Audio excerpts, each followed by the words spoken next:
ChatGPT got banned in Italy today, but being somewhat of a supporter of the platform myself, I'll show you how to bypass this ban and access it in just a couple of steps. And even if you live in another country where ChatGPT isn't banned, I believe it's still valuable to know the info I'm gonna share in this video, since other countries might follow suit and actually ban ChatGPT. So it's good to be ready if you want to continue using this service. So let's look at this very simply. If ChatGPT is banned in the country of Italy, we just need to be somewhere outside of it. And it's pretty easy to trick our computer or phone where we actually are. In other words, we'll need to spoof our location using a virtual private network, or a VPN. The cheapest option that is actually good is Surfshark. I'll even leave a discount link in the description. Just download it and install it. You'll be welcomed by this interface. From here, a good idea would be to connect to France, Germany, or other nearby countries where ChatGPT is still available. Open a new browser window and you should be able to access the platform. You will probably be logged out since you're technically connecting from a new location, so just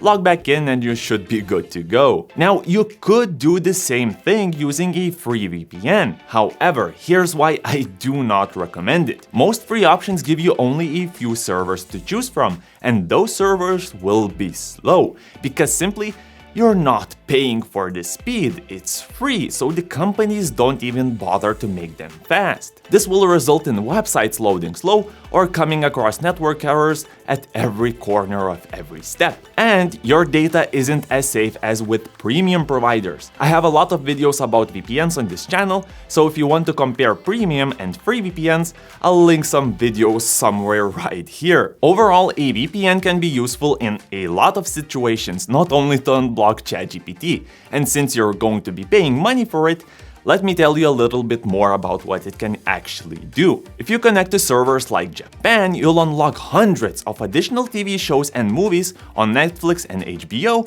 that you weren't able to watch before. This is called geo-restricted content, and by having a VPN, you're bypassing all of the restrictions. In addition to that, your internet traffic will be encrypted while you're connected to a VPN server, which protects you and your data, especially if you're on a public Wi-Fi network like in a cafe or something. And it can actually improve your internet speeds. It's kinda hard to wrap your head around this one, but some internet providers limit your download and upload speeds, and most of them just boost it to advertise speeds when you're doing a speed test. So you can actually notice stuff downloading faster if you're connected to a VPN. Now, this doesn't happen all of the time, but this is one of the potential pros. So anyways, I hope this video helped, and I'll see you in the next video.